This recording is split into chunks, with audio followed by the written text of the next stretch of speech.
good. Okay, good. Good deal. Good deal. And then we push this button. Okay, here we go. This is it in 3, 2, 1.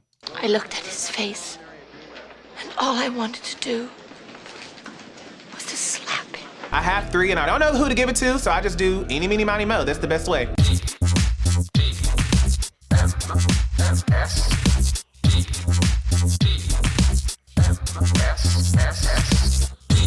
The morning stream. The morning stream. Am I still here? Hello?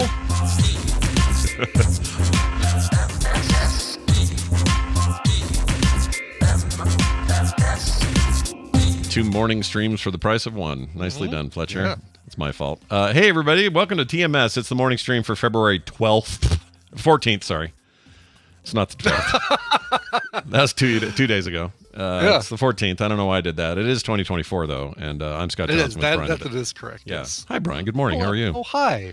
You guys, I'm good. We have to play this. It's Happy 2600 Day. Yeah, 2600th episode of the show. That's right.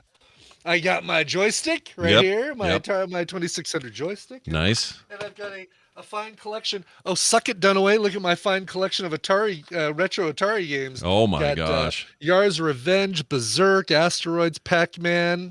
You got them all. Oh, that Pac-Man. It's the worst Pac-Man port of all time. It's Absolutely, so bad. Yes. It's got those long... Without a doubt. Even on the cover, he's eating big, long bars. They're not even circles.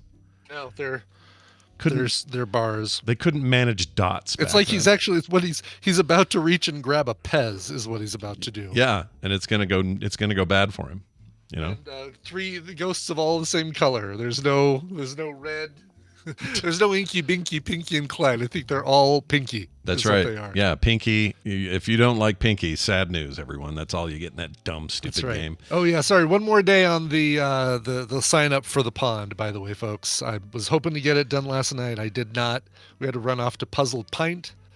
If you follow me on Be Real, you saw Tina and I scratching our heads on the final puzzle. What was it? What was the gist of it? The gist of it was, all right, you've got a 5x5 grid.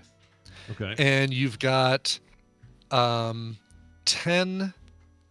clues, almost like crossword style clues that have answers, and they tell you the number of letters in brackets. Okay. And all of those words, when you pare them down, are really just made up of 5 letters. So the word filling, for example, F-I-L-L-I-N-G, you can spell that with F-I-L-N-G, right? So it's just those 5 letters. Sure. So every answer had a word that you could get down to 5 letters. And still have it be pronounceable is the idea? Like it's still phonetic or no? Oh, nope. Okay. Nope. All right. Then each row and column had a number on it, on both ends, that told you how many letters you could see if you were standing at the edge of that column and looking, with the knowledge that as you go through the alphabet, A is the shortest letter and Z is the tallest letter. So if you look at the word high, H-I, you would see both the H and the I, because the I is taller than the H, right? So you'd see 2 letters. Okay. But if you looked at it from the other direction, you'd only see the I because it's taller than the H. Right. So you had to arrange those 5 letters in order. So like if it told you could see 3 letters, well, you can see 3. You don't know which 3, but you know that you won't get the letters in alphabetical order, because then you'd see all 5 letters. And the tallest letter wouldn't be the closest one, because then you'd only see 1 letter. This is devious sounding. It really was. And then you had to make all 5 clues, all 5 clue words, anagrams of them fit in that box. So even if it's, filling, which is, like I said, F-I-L-N-G,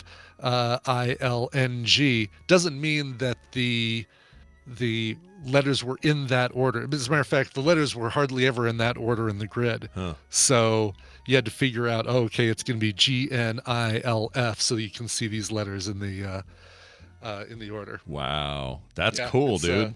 That's cool. That's hard. It's a fantastic set of puzzles last night. We tackled it in 90 minutes. I think we were first. We were fastest because we left before anybody else. Yeah. One team left and just said, we're bashing our heads against this. We're leaving.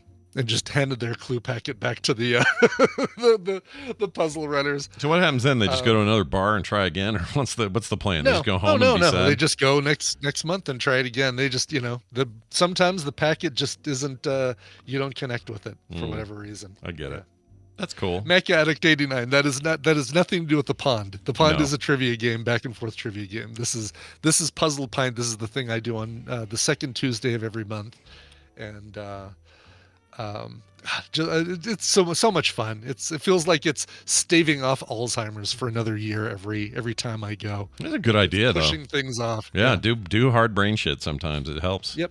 And it's in just about every city. So if you go to puzzlepint.com, you can see if it's in your city. And there really is no pressure to be fastest. There's no prize. There's no you can go up to the clue masters and the puzzle masters and just say, hey, we're really struggling with puzzle number 2. Here's what we got so far. And they'll nudge you in the right direction. There's no, you can use your phones. You can use anything you bring. It's not like a pub trivia where you're locked and you get no clues or anything. Does the drinking help or hinder your ability to solve these puzzles, do you think? One drink helps because it kind of lubricates the memory. Sure. Yeah. Makes you chill a little bit, Makes relax. you chill a little bit, and you don't, that thing that you and I both do where we struggle so hard to remember something that I hate that. Yeah, that it blocks it out. Multiple drinks do not help. So I had a lovely, what was it? It was an ale. It was a graham cracker ale, cinnamon graham cracker ale. So a little sweet, but not super sweet at all. Like a really nice, I don't know. It was a perfect level of sweetness. Love those. There's another place in town that has a graham cracker porter that is fantastic. Denver Beer Company has a graham cracker porter. So this isn't like unusual. This is a thing people make. I've never you go to these breweries and you get your standard like IPAs and your regular beers and stuff, but they always have these like unusual. Here's a coffee stout. Lots of places, by the way, have coffee stout. Yeah. And stouts, good coffee stout. And stouts are thick, right? They're thick. They're dark beers. Yes. Yeah, that's a beer you can chew right there. Is what you got there. Exactly. Yep. That beer is a meal. That's a preference of mine. I like stouts. I like Guinness. I like dark beers. I like a beer so dark you can't see through it. You don't like a runny Coors or something, I definitely don't like. Beers are runny. I don't want a thick beer. I don't want a thickened beer. Okay. Thank you. No thickened beer. Oh yeah, no, right. Thickened liquid. You don't want that. Yeah, I don't want that at all. No, big shock. All beers should be runny, but I don't. The less clear, the better. The more opaque, the better for me. Beers should be liquid. It turns out. Correct. Yes. All right. You don't want to come out of the bottle like a freaking cranberry. like Aunt Jemima pancake beer. That's not what I want. That sounds awful. Good Lord. No baby yet, by the way. Sorry, everyone. I kind of jumped the gun. So the short of it. She is such a pest. Oh, she's just blocking the entrance. Really, that's what's going on. Yeah. No, this was all due to the hospital. The hospital, they were supposed to go in yesterday early, like 7 a.m. And when I was on the show, I figured they'd been there a couple hours already. Yeah. When I was telling everybody about it. But what happened is they called them and said, since you're being induced and you're not actively in labor, that pushes you down slots. If there are women who are in natural labor and it's time, and you get bumped, basically. Wow. So they have a velvet rope at the hospital. Yeah, they only have so much room, I guess, in this place, and she really likes this doctor, so that's why she's going there. Yeah. But this hospital called and said, "Yeah, you just got knocked down." So there's a couple of ladies. They came in. They had all day labor, so they were like, "We'll call you when we're good." They called and checked a couple of times, and they kept calling them and saying, "Yeah, we're still hoping for a slot," and all this. Just never happened. So now it's this morning. I think an hour from now they go in, and so they're coming here. Kim's gonna make him breakfast. You can't eat when you're her, but they won't let you eat, or else you're gonna can't eat when you're her. Yeah, you're gonna have, if you're pregnant and you eat before the thing, you're gonna You're going to have Sorry, guitarist from Usher's Halftime Special. You just can't eat when you're hurt. No, but you'll have an evil twin, and you don't want that. If you know what I'm saying, that's a thing. Anyway, so does her have any? Well, okay, we'll have to talk. I'm not sure. Yeah, I'll explain it in simple terms. If you eat before birthing, yeah, you have a chance of pooping on that table. I see what you're saying. That's the evil twin. That's the evil gotcha. Twin. Gotcha. Yeah. That's the deal. Anyway, you don't want that. I knew someone who had that, and that was not a fun time. Anyway, point is, they're going to come here and hang out for a bit. They'll be gone by the time the show's over, but today should be the day. All right? Okay. So, all right. Valentine's Day. We're happy to, yeah. Oh, yeah, no kidding. Wow. Yeah. Valentine, baby. Valentine's Day, 2600 Day. Like, there's so much to celebrate today. I mean, it's only 2600 Day for us. That's true. Yeah, nobody else. For this show. To all who celebrate, we're with you, okay? But from now on, especially for those of you who don't celebrate Valentine's Day like Tina and I. Yeah, we don't either, really. Kim does, but I don't.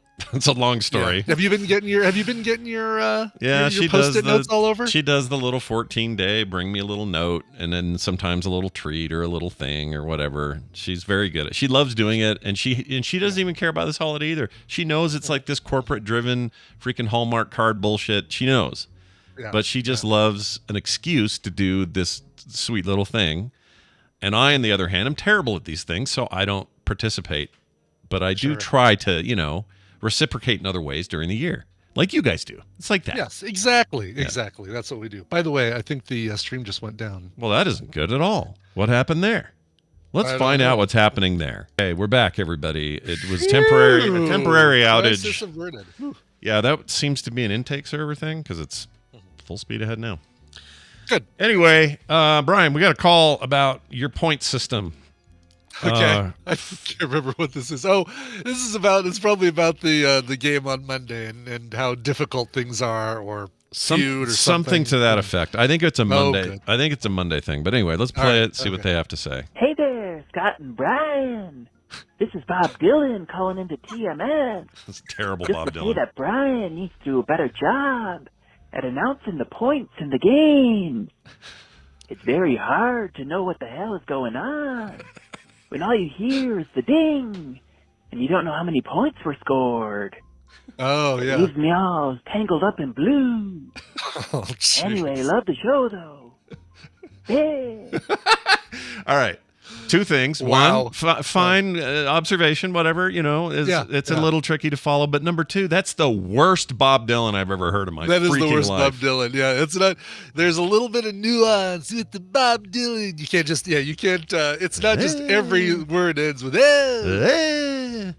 Oh, mama, this can't be the end. Yeah. By the way, dead again. Stream's dead. Is it? No, it's showing full speed here. No frames lost. Okay. Okay. Never mind. Jeannie says and back on, so never mind. It's back. Oh, okay. Yeah, we should be okay. Sorry about that. Don't, all good. Tadpool, don't give it a second before you freak me out because I interrupt Scott and the things we're talking about. Yeah, and we don't want you to be without the show, but exactly. You just do whatever you do, people. Yeah. All right. Thanks, Bob. Not real Bob Dylan. Thanks, not Bob Dylan. Yeah, that was weird. But yeah, no, it's a really good point because I try to remember to always say, "Oh, we're going into round 2. Scott's got this, Brian's got that," and I'm really bad at doing that. So thank you, Fob Dylan, and we'll try to. We're going to do our best, right? Do our best to remember to do it. Yep, we are. Now we're going to add Dunaway to the call, and we're going to play a game. I already have a third caller, so nobody call in yet or again because I've already got one. I'll be bringing them in shortly, so don't worry.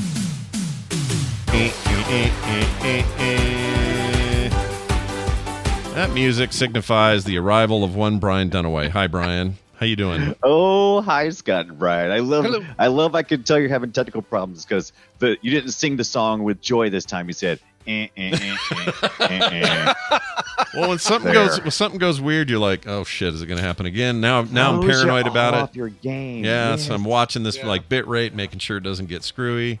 It looks like it's holding, so everything should be fine. It's good to have you here, dude. We should call you Shock Effect, number 6. Yeah, number 6. Yeah. Nicely done. How's that feel to be right behind me, though? How's that feel? I'm used to this fart smell. This normal. It's nice. normal. Actually, maybe you can confirm this to me. Do the other top people, the top 4, are they all playing at weird times of the day and beating bots all night, that kind of thing, or is this just from the big human on human matches? No, I've played these people. Though all those names up there are really good players. Okay. They are all way better than me. Okay. And they usually only play when everybody's online. Okay. And we can actually pull we can change those stats, and we can tell it not to count bot kills. You should do that.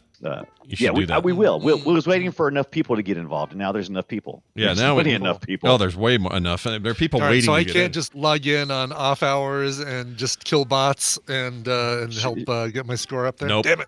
It'll help your score because you'll be better when you play. Well, that's true. Yeah. Oh, well, you know what? Nowhere to go but up for me. That's a great way to look at it. I like that a lot. Yeah. All right. Well, we're gonna We're gonna Pringle. Let's bring them on in. You're going to be really disappointed when you try to log into the TMS game thing because mine's giving me an error. Let me refresh. I bet it's me. Oh no, should be fine. Okay, now it's going. I just hit a refresh and now it's going. Oh, okay. Yeah. Oh, I see you too. Shut up. Yeah, shut the hell up. I was saying those tech issues. We know. Hey, look, it's Let's Go Buttholes herself. It's Sarah. It's Shoujo Beat. Hi, Shoujo. How are you? Greetings, buttholes. Can you hear me? Yeah, we can. Sure can. You sound great. How are you doing? Oh, I just ran back in the house because my dog needed to poop, and I was like, "Hurry up!" Oh shit! Yeah, we almost missed you. Well, I'm glad it worked out. Are you still? You're like swimming in TikTok money now, right? Because they just love you over there. They're just sending you cash. Hand over fist. I wish. Hand over fist. Yeah, that's a shame that you're doing so well. Talk. Yeah. No, her TikTok is amazing. People should follow it. Even know. if you don't play WoW or whatever, you should just follow her TikTok. It's amazing. Right. Agreed. You know, Shoujo, if you were standing on the strip right now underneath the Raising Cane's sign, I'd be able to wave to you. I'd be able to see you. But I've got that live webcam thing going on my screen for a while instead of my front door cam, just because it's getting me in the mood for TMS Vegas. So I've just got this up. And the weather's much better than the other time we were looking at it. It was all rainy that day. It is. It's exactly. It's all sunny. Yeah. There's a bunch of sad 49ers jersey wearing people on the strip. Slowly looking down at the ground, slowly just making their way. Rude. I'm gonna have to pull one of these up. For you. I like this crap.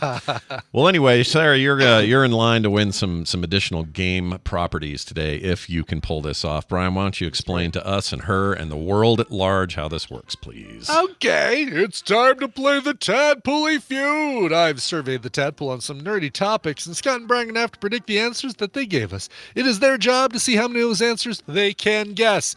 Sarah, your job is more important than ever because you're going to be working with either Scott or Brian, and if your team wins, your tired thumbs will get a prize package that includes some more Scott and Carter signed free comic book day prints. I don't know if there's some you don't have, but you can complete your collection if there are any you're missing. Yeah, you missing any, Sarah? Do you have them all or none? Most likely not, because Danny will absolutely grab one of each of whatever. Oh, good. Okay. Well, I'll get with you after the game, and you can choose which ones you want. Yeah, if you win. Oh, yeah, that's right. You have to win first. You have to win. No in order to win, we have to play. In order to play, I have to give you guys a topic. So please put your hands on your buzzards and get ready to answer this. We asked 455 Tadpoolers to name a well-known fictional high school. Yeah, Brian? Riverdale. Damn it. Somebody, I think, has been looking ahead at the questions. Riverdale's on there. Number 7. I heard almost all of the question. I heard you say high. When you got to high, I was like, oh, he's going to say high school. Yep, indeed. Yeah, name a well-known fictional high school. 6 answers will beat it, Scott.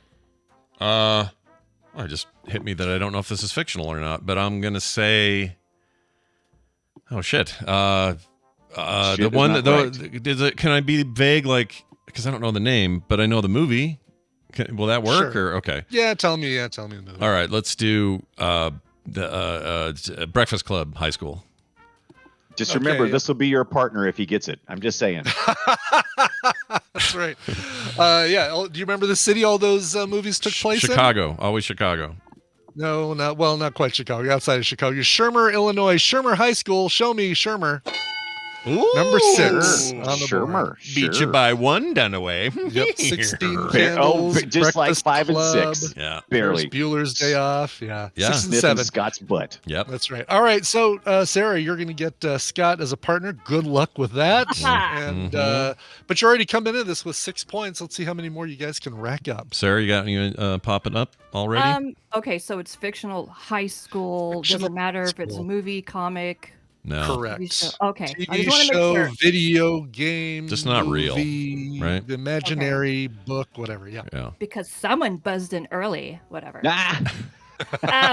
You know what? I think my answer was, I don't know if this counts, but I put Hogwarts. Yeah, Oh. that's a good one. Shit. Does Of that course. count? No, of course it does. Absolutely it does. They're in high school. Yeah, Yeah, absolutely, it's kind of a coverage of, I think they do like junior high age up through high school, but still, I think that fits. Yeah. Let's do it. Hogwarts. All right. Show me Hogwarts. Yeah. Number 5, giving you guys Yes. 11 points. 11 points for Scott and Sarah. 11 points. Going into the next question, they have 11 points. All right. What else can we think of here? How do we like you ever heard of I've heard of it. I don't even know what this is from. Sweet Valley High? Does anyone know what that's from? Oh yeah, that's a movie, right? Is it? I can't think of what that's from, but it's Sweet ringing Valley- a the bell. movie. Series said. of books. Maybe? Movie. I think so. Yeah. I don't like how Brian sounds. Right.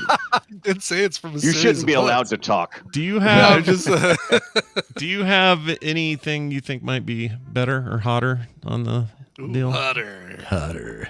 God, I really. Oh. I don't know if this is fictional. We could do the Spicoli one. The Yeah. from that from what was that called?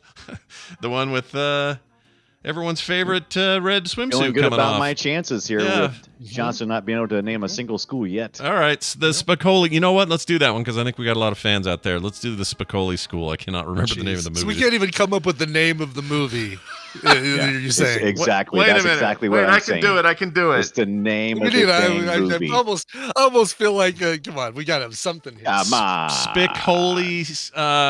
Spicoli's High School. No. We have to have the high school, don't we? Yeah. At least. And you can help, Shoujo, if you know it. Well, because I think I'm alone in this because this is from like a series of dolls that turned into a television show on Netflix. But okay. it's Well, Ever are you- After High. She's Oh. going she wants counter. to, She's going counter to the Johnson. I All like right. it. You know what? I'll try it. What'd you call it? What was the name? Ever After High. Ever After High? It's kind of like Monster High, but it's like fairy yeah. tale. Yeah. Okay. All right. Cool. All right. Show me Ever After High. Damn I it. know it's not going to be Now good that I when just if said it Monster says High, I was like, cool. Yeah. Let's see. I'm not even saying. I don't think anybody said Ever After High in the tadpole. I mean, everybody has a tail, and Ibbot's is when he says fine. cool. When he says cool. Yeah, All right, cool. cool. Say that. All right, cool. Yeah, it's funny. I get like, and Claire's like, wait, now all of a sudden you're not going to accept the high school from that one thing? No, he's got to get at least something more than just one character's last name. I think that's fair. Spicoli. That's He fair. went to school. You know what I'm talking about. I now All right. remember the name of that high school, but I'll wait for our turn because Brian's All turn right, now. Brian, what have you got? See, now I want to take it. Now I know the name of it, and I want to say it, but that's not the one I was going to answer with because I thought he would get it. Well, you do whatever you want. Yeah. You're number I'm gonna 6. steal it from you regardless. That's what I want. I want you to lose. So I'm going to go. I'm going to Fast Times at Ridgemont High. God Deliver dang my it. pizza, baby. Son of a bitch. That's right. Isn't it our time, Mr. Hand? Yeah, show me Richmont High. Shoot. That's right. Yeah. Why couldn't I think of that until it was over? At least, like, here's what I'll just say. Bottom line: if you can't give me the high school, you have to at least be able to effectively name the movie or show or book or whatever that it came from. Yeah, which ironically in this case, case, the movie title. Yeah, which in this case is both because It's Richmont both, High exactly. is in the title Wasn't and the there high a school. movie about a high school at Richmont High called Fast Times something? Yeah, Yes. it's pretty dumb. I admit it. Should just ask, name a movie that has a high school in it that people like. That should have been the question, maybe. Yeah, Exactly. All right. Brian, you get control of the board. By the way, you've got 11 points as well. Both players tied with 11 points. Woo! See what I'm doing there? See what I'm doing? I see what that. you've done. Yeah.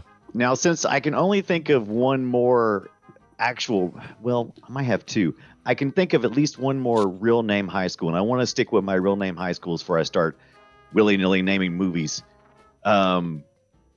So I'm going to go with Wagstaff from Bob's Burgers because I've been running through that again.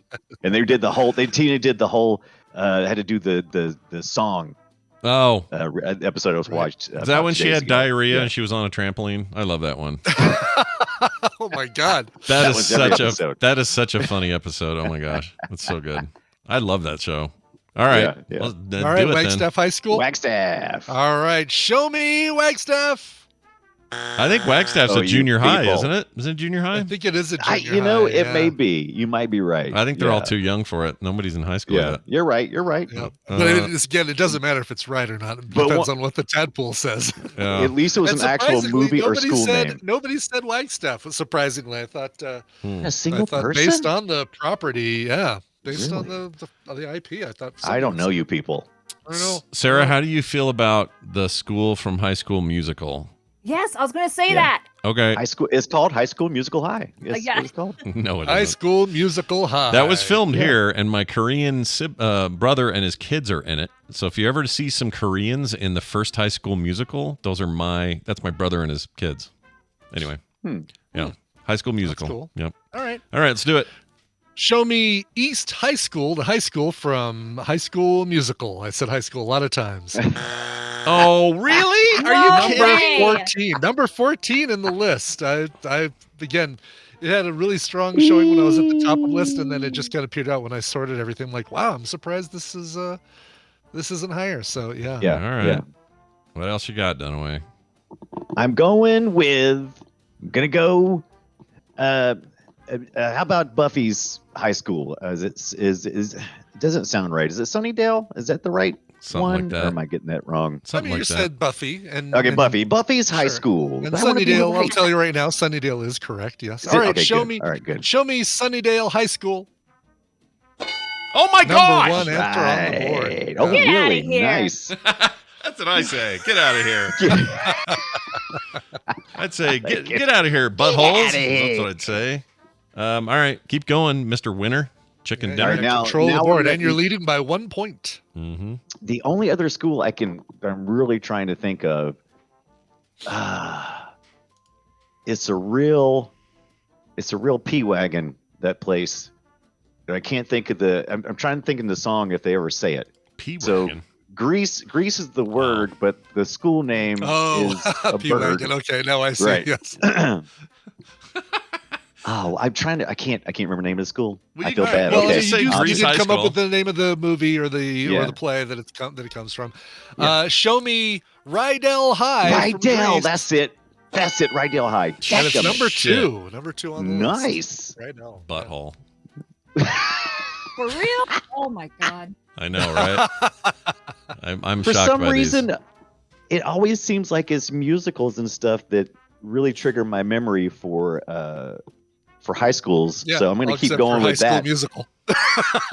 Yeah. I'm going to keep going with that, and I can't remember the name of the school in Fame. I'm gonna But live that always seems- forever. Yeah, and that's like Grease Light, right? It's Grease Lightning. Yes. Yeah, it's Grease Lightning. Yeah. All right. All What's right. the name of that school? All right, New give me York the School of Arts? Fame. Yeah, there you go. Is it just New York School of Arts? Is that all I it think it's is? New York School of Arts. Yeah, I think Okay, so. All right. that's not high school, then, is it? It's like, Depends on what the tadpole says, right? all right, let's see what they got. Let's see what they got. Okay. Show me the school from Fame. Oh. Yeah, I was making up the name because I didn't want to like lead you into saying, "Oh, I can't remember what that's called," because that sure as hell would have made you not choose it. Cool. That's interesting. That's too old for a lot of our crowd, I think. That's an old.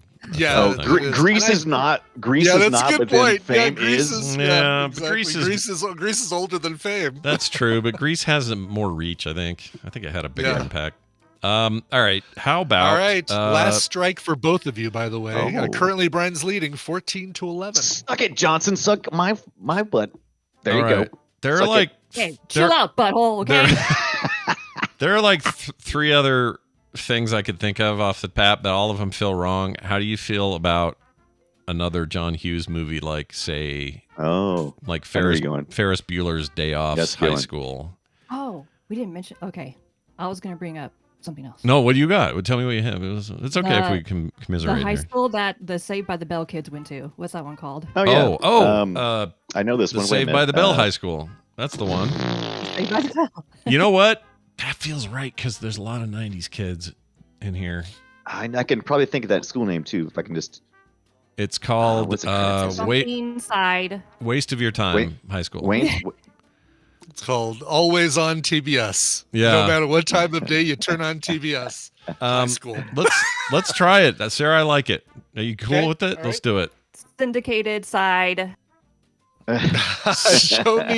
show me Bayside High School. Bayside. Oh, it's Bayside. on there. That's it. Number 3. Yes! Tying things back up at 14 each. And I will let you know, if you look at answer number 6, that might steer you away from choosing another John Hughes film. Oh, interesting. Really? Yeah. What is answer number 6? John Hughes movies. Because they're all in that damn Because school. they're all Shermer High School. So I'm saving you from. Really, I'm doing this for show, Joe. Yeah. Cool. I forgot they were all in the same one. I swear. All right, 4 answers left on the board. 3 answers left on the board. All the big money, 8, 9, and 10. Somebody needs to. Everybody's on their last strike, tied up at 14. Yeah. I don't know what to do here. I don't. Okay. There's so many. Like you could say. It's been so long since either of you been in high school, hasn't it? Yeah, it's been a bit. Right. So I mean, here's the thing. You guys are both on your last strike. I don't think there's any detriment to talking about answers that you. Yeah. If you give away an answer, it's not like you'll get to use it a second time. So you feel free to talk about answers that you like and Can I bring up like Monster High? That's a little bit more popular, I guess. That's from Monsters Inc. Is that the one? No. Yeah. No, that's the. Sorry, No, Monster let him University. do it. That was college. Never mind. I get that wrong. Cool. Okay, What's Monster High? I don't know what that is. Monster High. Oh, you never seen Monster? The dolls. It's the dolls. The Monster High dolls. Yeah. Oh. And they're purple also and have black. Okay. All the makeup on very emo. Yeah, they're goth. All right. I'll go with your wisdom here, Sarah. I don't have any. I have no goose in this game. I'm gonna go with Monster High. Final answer. Do it. All right. Show me Monster High and those weird gothy dolls. I know that was. I think somebody did say that one. That was tied for 27th. Damn. A bunch of other answers. Never even heard of that. All right, Dunaway, it's yours to lose or That's right. buzz, and then if there is a tie, the tie goes to the caller. So if you get this wrong, Brian, Sarah wins. Yeah, Sarah wins either way. Brian, get it wrong. Get it wrong. Yeah, get it wrong, dude. No pressure. Thanks. But, don't throw it or anything, but Well, let's go to Barbie High. No, I'm kidding. I would like to go. Did she even go to high school? She was a dropout. I'm going to go with. She took the GED. How about we go with some? I think you're right with the '90s kids. How about some Gravity Falls High? How about that? Oh, yeah, my daughter loves I've been watching Kim Possible and Gravity Falls. Gravity Falls is a couple of DVDs. That's a 2000s thing, but sure. I just don't have any time to watch anything. Usually watch anything that I've seen before. There's usually a comfort thing in the back pocket. But yeah. All right, Gravity Falls High School. I'm not going to say you threw the game there, Brian, but it sure feels like you threw the game. But that's really nice of you to do such a thing. And the winner through tie is Sarah. Yeah. Also, Shoujo. You probably don't want me to reveal your real name. Docs. That's right. Oh, fine. Her real name's Sarah. We've been saying Sarah the whole time. It's fine. Yeah. Yeah. All right, so that means there are 3 answers up here you guys didn't pick. Been seeing High a School couple High. of them. Been seeing a couple of them in the chat. So the two that I've been seeing are number 9, Degrassi. Oh, Degrassi. Drake, I think, went there. That's all I Yeah. know, isn't it? It's anything I perfect. know Nailed about it. that is that there are like Cool. 18 television series about that, and I haven't seen a single episode. Yeah, they're of all anything. Canadian, and it's a junior high, but good job, Tadpole. Oh, is it a junior? Cool. Yeah. I've Degrassi never heard Junior of High, it. That's Yeah. right. Yeah. Yeah. All right. Fine. And this football team rules, from what I hear. Yes, and St. Demas High School football rules. Yeah. Oh, duh. That's Makes a good sense. one. Now, number 8, it surprised me because it's like, wow, this feels like it should be lower on the list than a lot of the other ones that gave you guys strikes. Number 8 is Sky High. Oh, the movie Yeah, Sky go, High. The movie, the TV, or the movie with the superhero kids. They had such a great soundtrack. It's all got covers. what's his name in it? Yeah, it does. Kurt Russell. Yeah, Star-Lord's dad was in it. He's great. Yeah. All right, let's tell you about some of the ones that you missed. Hawkins High School. That's makes sense. Stranger Yeah, Things. yeah, Hill makes sense. Valley High School. Yeah. From Back to the Future. Sweet Valley High was on the list, number 13. Sunnyvale High School, which Oh. I'm wondering if people meant Sunnydale, but I Dale. looked it up, and there is a Sunnyvale in a couple of horror films and things. So I was like, No. they probably meant Sunnydale, but probably not. Yeah. James Woods High School, which is now called Ah, Adam that's West High right. School. That's right. The Family Guy. That's right. Midtown High School, where Spider-Man, who's on my shirt, went. Xavier's School for Gifted Youngsters. Okay, Oh, come sure. on. It's kind of a K Okay. through 12, but we'll take it. So is Hogwarts, by the way. It's K through 12. Angel Grove High from Power Rangers. Beverly Hills High from the show of the same name. Dillon High School from Friday Night Lights. Smallville High School. Springfield Smallville. Elementary. Smallville. Two people said Springfield Elementary. Good job. Yeah, well done. They even How's said that- how's that elementary. working? Obviously They you- even put the word Obviously, elementary. right. Obviously, you didn't go to high school. Yeah. Video Game High School. Apparently, it's a new show that's Oh on right yeah. now. No idea. Bronson Years. Alcott High, Canterlot High, Chilton from Gilmore Girls, Oh, Orts check it out, High too. School from Twilight. I guess there's somebody Oh put my Glee God. High School. I don't know what Glee Oh, High yeah. School is. No, Yeah. it's the Oh, Glee the show show, the Glee. Glee series. Yeah. Well, I like mean, I know Fame. that, but it's not called. I don't know what that high school is called. I do know Oh, what Glee yeah, yeah. is. Yeah. Yeah. Grosse Pointe. No. Yeah, Grosse Point Blank, baby. One person, so it wouldn't have given you any points. Jefferson from Happy Days. Let's see. Pretty in Pink, Meadowbrook High School. So apparently she did not, in that John Hughes film, did not go to Shermer. Oh, all right. Oceanside High School from Veronica Mars. Reginald Val Johnson High School. Let's see. Tom Landry. I guess it's Landry High School from King of the Hill. Nobody Right. did Professor X's School for the Gifted, whatever. That's what he That did. was Yeah, he did earlier. That was Oh, like did you 13 do that to one? 14. I guess Oh, Yeah.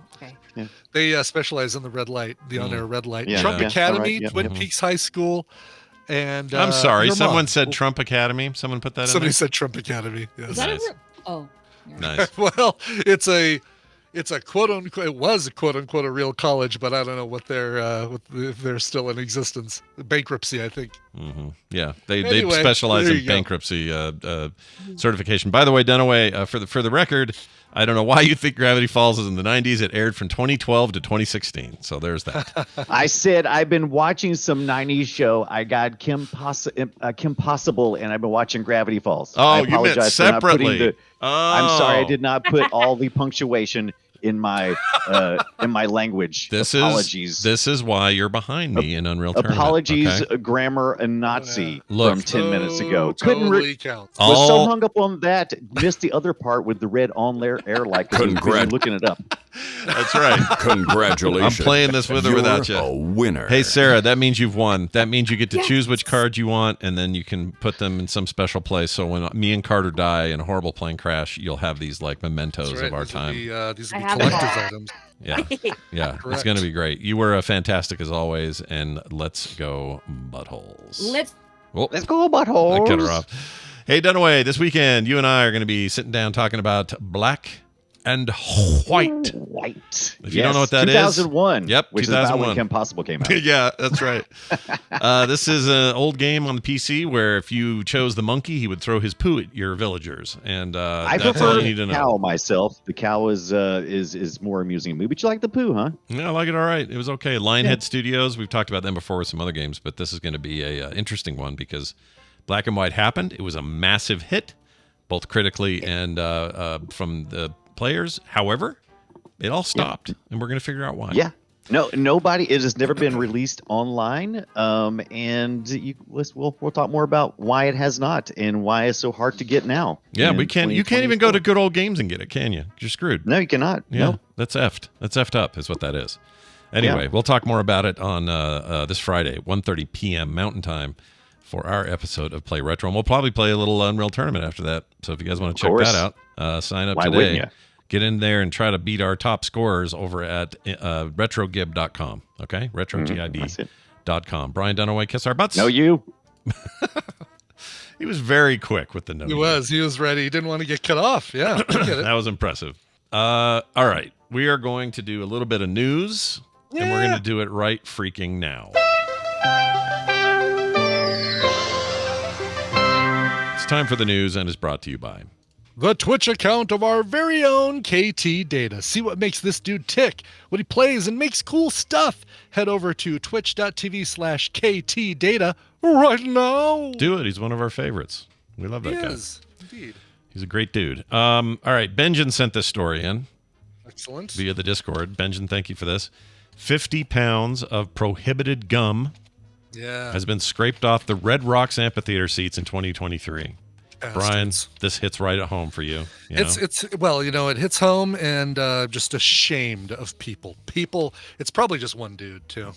Have you? Let me ask you an honest question. A lot of concerts and leaves it at Red Rocks. Now, when you were young, was there ever a time where you left some gum under a table or a chair or something like that? No, never. No. I would swallow it rather than vandalize something by leaving it there. Well, I'll tell you, with one exception, and this is gross. So what gross got out the most is about to happen. Let's do it. We have had an amusement park, or still have it. It's called Elitch Gardens, and it used to be in a different part of town. They moved it to now more central, closer to downtown Denver, Elitch Gardens, and they have a log flume ride. And when you walked up the stairs to get onto the log flume ride, there was a tree that everybody could reach from the decking and the stairs that led to the log flume. And people would stick their gum to this tree to the point where you could not see the bark of the tree because it was covered with gum of every color: pink, blue, red, green, whatever. And I did stick my gum to that tree. It's like the wall in Seattle. Same kind of thing, right? They do that there. They have a wall. Do people do that to a wall in Seattle? Yeah, and I've seen a horrible video where a girl got dared to go just lick the wall of gum. That BioCow says 2 words: Seattle gum wall. Yeah, that's it. Thank you. That's 3 words, but I love it. Thank you, BioCow. Yeah, thank you, BioCow. But yeah, that gum wall. If you look up, you can find these videos. There are people that dare each other to just lick the wall. Oh God! Oh, you've sent me. You tweeted this or something and just said it's so that's gross it for me or something like that. Yeah, I can't do that anymore. It's horrible. Yeah, no. Yeah. Nope. And one of those and pieces of gum is participating in it. I'm pretty sure one of those pieces of gum is my son Nick's. He went and did that. Put some gum on there. Sure. When you're licking that wall, you're licking him.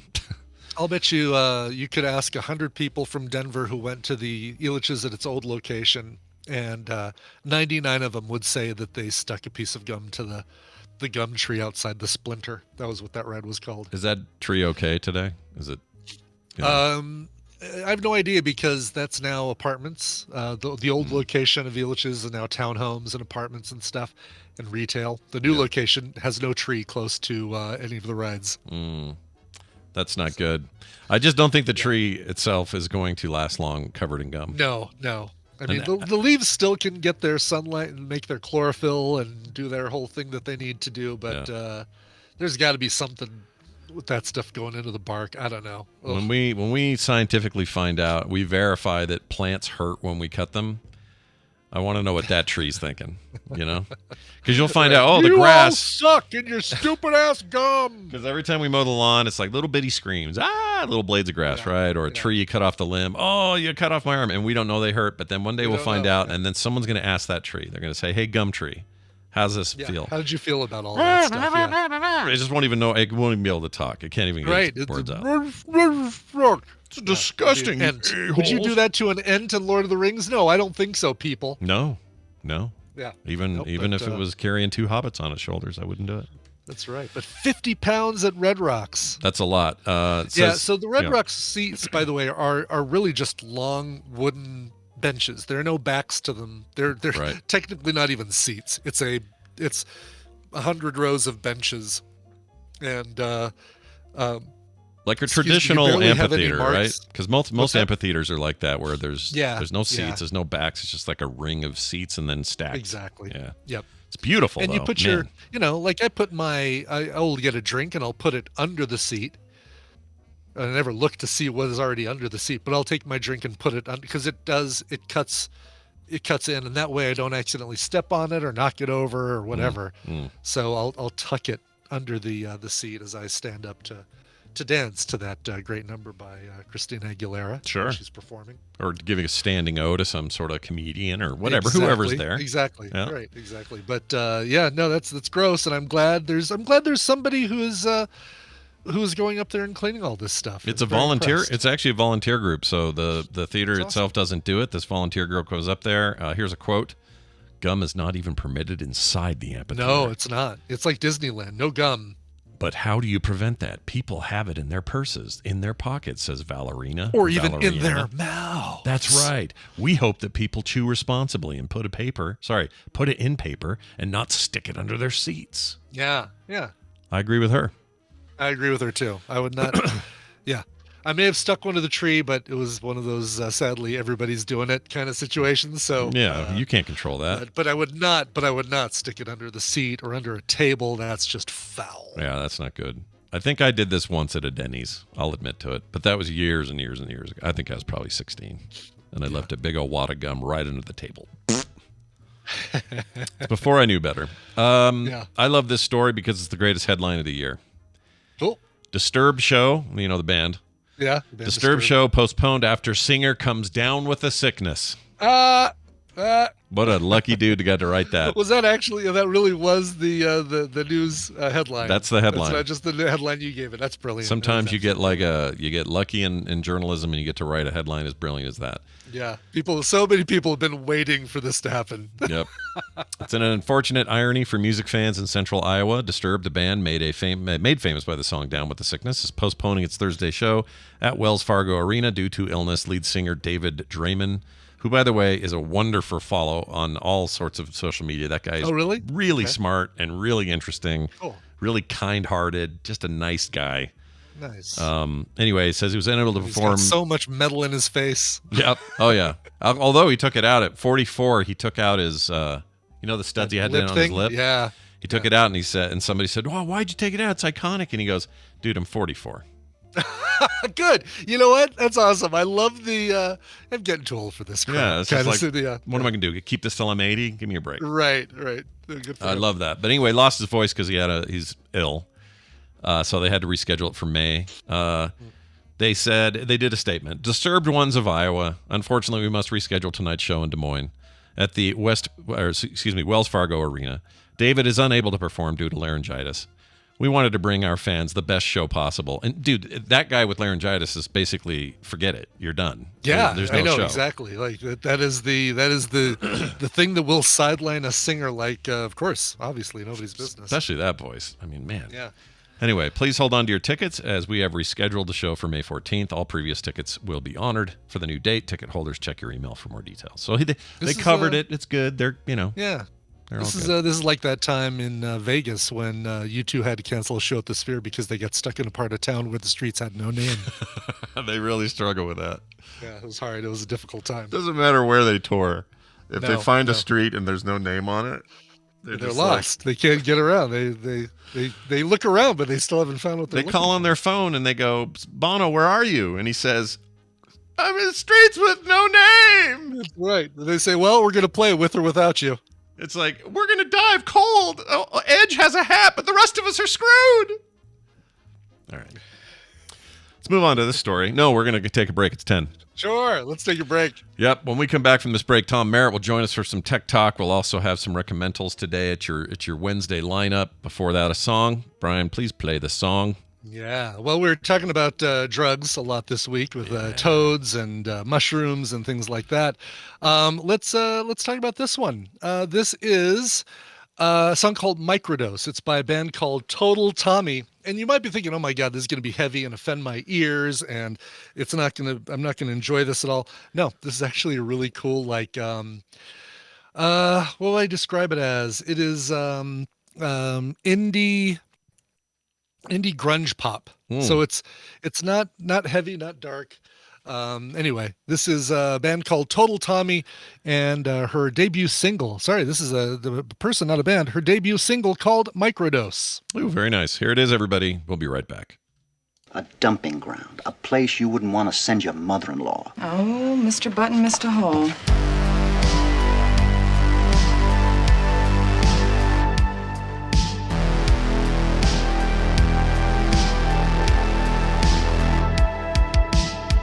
Tell me about that fantastic solo artist again, please. Sure. Her name is Total Tommy, Total Tommy, just like you think it would be spelled. And a brand new single, Microdose. She worked with Mark Zito and Dan Carey, and some lo-fi indie grudge. She really is going to hold this song against me for a long time. Yeah. Lo-fi indie grunge. Very, very nice. We want Tom. We do want Tom. Tom Merritt, everybody, is Ace Detect, and you know him and you love him, and he comes here on Wednesdays and talks about technology. And I don't know what we do without him. So some Tom of Merritt, which is failing him in his audio. You get a little bit of hiss. Oh, we're getting a weird hiss. Are you on the right mic? I don't know. Oh, now you sound there we fine. go. Now you sound good. That was weird. Yeah, you sound fine now, though. Sound great. Maybe there was a snake. Oh no, it's a snake. Yes, Slytherin tongue or whatever the hell they call it. Parcel tongue really is what we're hearing. Parcel tongue. That's Slytherin. Probably tongue. a Discord's parcel tongue filter. There you go. Nailed it. Excellent. Tom, it's wonderful to have you, as it always is. How's things going in the tech world? Is there anything we're supposed to know about right now, like today? Oh, no. No, nothing new? Okay. All right. Well, good talking to you. By the way, it is our 2600th episode, Tom. Do you have any Atari things nearby? Of course he does. Look at this shit. He does. I do have the Best of 2600 magazine. Oh, look at gosh, that. Wow. Dude. That's amazing. That's a huge tome. I got this at Nerdtacular one year. Whoa, someone gave you that? Did somebody huck that out at the audience? Nerdtacular 2010. 2010. You know, that was many years ago now. This was a prize that I won. That's great. The fact that you had it at the ready is not shocking, but always fun to see you do that. Yeah. I love that. So I don't know if you saw, but Mark Zuckerberg, you might know him as the CEO of Meta, posted a little video on Instagram, also owned by Meta, oddly enough, showing him trying out the Apple Vision Pro. Oh. So, a perfectly unbiased review of the Apple Vision Pro compared to Meta's Quest 3. I'm sure, completely objective review. Yes. Yeah. Objectionable is what I almost said. Yes. This is making a lot of waves. A lot of people are talking about it, but because of course it's juicy, to see the Quest, the head of the Quest company trying on an Apple Vision Pro. I can't decide if this is desperate or smart. It's a little bit of both. Quest sales haven't been bad. So the rising tide has started to carry Quest sales up as people learn about the Apple Vision Pro and go, I can't really afford $3,500, but you know what? Maybe I'll try that Quest. I don't know that they needed to do this. However, I do think that it's a way to get the Quest back in the conversation to have your CEO come and do a video, because then everybody wants to talk about the fact that the CEO did a video. And frankly, his review was not unbiased, but it wasn't unfair. He granted Apple some things. He acknowledged that it's higher resolution. He said it's better for entertainment. These are also sort of backhanded compliments, right? Mostly, he found the Quest to be superior, and in the end, he said the Quest is definitely the better product, but whether it's cheaper or not. Yeah, he said, in fact, his exact quote here, or two quotes, the better value and the better product, period. Exactly. Which means nobody asked me any follow-up questions. I'm done talking about this device, probably. Well, yeah, because there was no one there to ask questions other than Meta employees. Yeah. So there weren't going to be any questions. Yeah, I'm going to do in my Substack, the Tech Tom Substack, I'm going to do kind of a breakdown of each of his claims and what I think of them. But overall, yeah, this is not shocking. No one's going to be shocked that Zuckerberg thought the Quest was better than the Apple Vision Pro. Of course. Yeah. It does have the advantage on price. I will say that. Yeah. It definitely has the advantage on price. I think they're entirely different products. They really Quest are. Yeah. Virtual reality headset for gaming, and Apple Vision Pro is a mixed reality headset for productivity. As far as I can tell. So far, the only game I've seen anybody play on it is that What the Golf, where you like pinch to get your club back and then release to have it. Really? It hit the club. There's I'm sure there are other things, but Fruit Ninja's on there. There's like a Sky game that I'm blanking on the name right now that Eileen was playing when we had it. You can also sync up a controller and play all the Apple Arcade stuff. Well, sure. You know, Yeah, that's exactly. You play it you just play it on a flat screen in front of you, right? Yeah, like a big screen that's set up in front of you. So it's almost like the two. They're like two ends of the spectrum. One is focused on a more VR experience with some AR possibilities. The other one is very AR with a couple of VR-ish like things.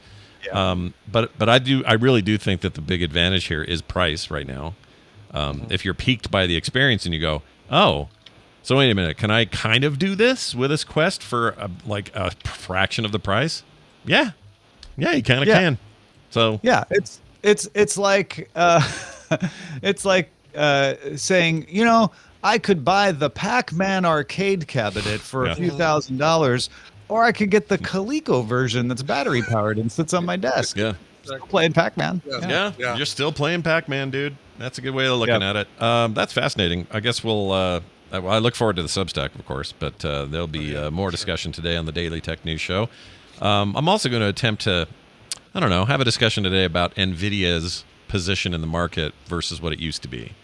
I know you guys talked yesterday about some big growth over there, but we're going to go, or Monday, I guess, but we're going to go a little deeper on kind of where they're at. They used to be, everyone just thought of NVIDIA as a gaming GPU company, and we don't do that anymore. There's a lot more going on. I mean, they do that. Still. Yeah. They still dominate it. So yeah.